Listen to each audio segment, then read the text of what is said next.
Assalamualaikum warahmatullahi wabarakatuh. Alhamdulillahirabbil alamin.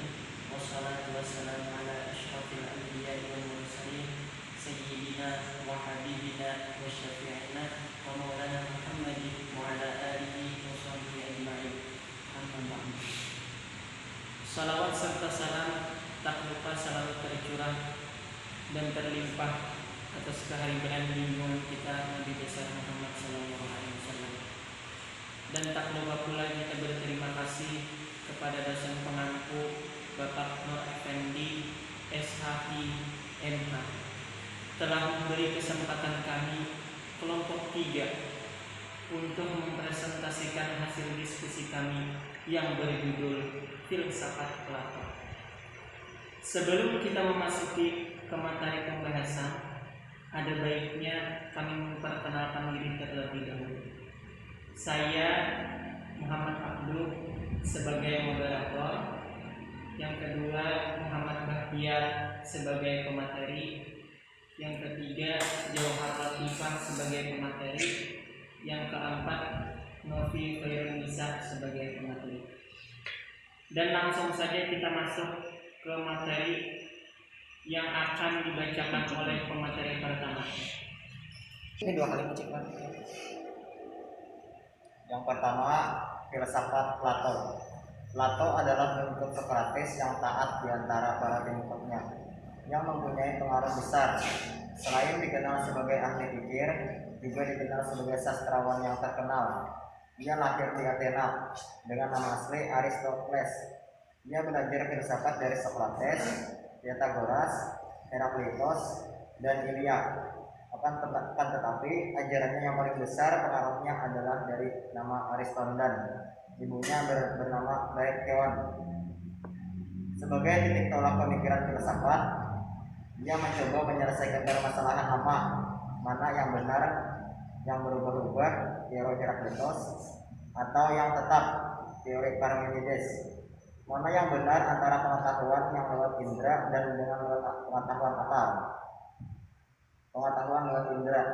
Pengetahuan yang diperoleh lewat indera disebutnya pengetahuan indera atau pengetahuan pengalaman. Pengetahuan indera atau pengetahuan pengalaman bersifat tidak tetap atau berubah-ubah. Pengetahuan lewat akal. Pengetahuan yang diperoleh lewat akal disebutnya pengetahuan akal. Pengetahuan akal bersifat tetap atau tidak berubah-ubah. Ya, kepada pemateri kedua.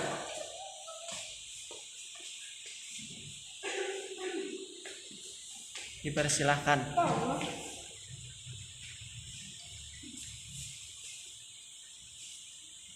Sebagai contoh, terdapat banyak segitiga yang berlain-lainan. Menurut pengetahuan indera atau pengetahuan pengalaman, tetapi dalam ide atau pikiran bentuk segitiga tersebut hanya satu dan tetap. Dan ini menurut pengetahuan akal. 1, 3. Filsafat adalah induk segala ilmu pengetahuan, metode scientific, yang dulu merupakan suatu keseluruhan. Dunia ide. Yang ada di dunia ide itu ialah ide, sifatnya satu dalam macamnya, tetapi dari itu tidak berubah-ubah. Ide itu merupakan suatu yang sungguh ada, realitas. Tugas ide itu memimpin hidup kita. Ia menjadi contoh terhadap dunia pengalaman ini. Dalam dunia ide itu ada tingkatan-tingkatan di antara ide. Adapun ide yang tertinggi ialah ide kebaikan. Ya, kepada pemateri ketiga. Dunia bayang-bayang. Menurut Plato, dunia pengalaman ini merupakan bayangan-bayangan dari dunia ideal.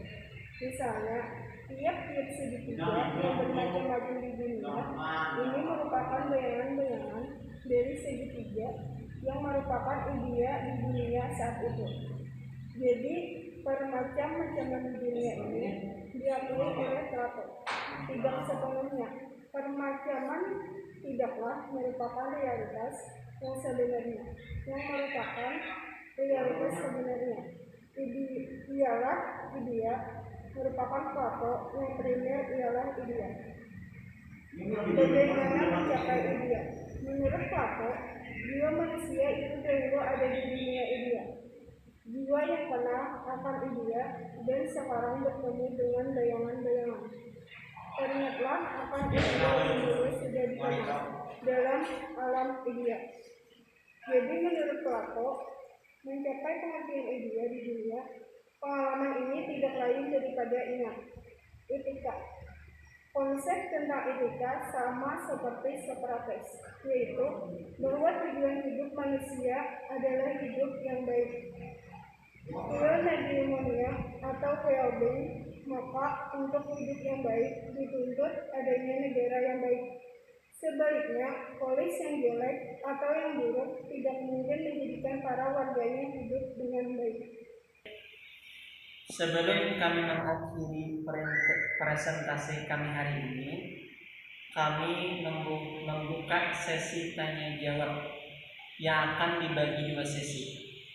Sesi yang pertama yaitu 3 pertanyaan dan sesi kedua yaitu 4 pertanyaan.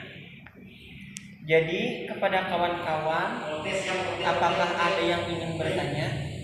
Kami persilahkan.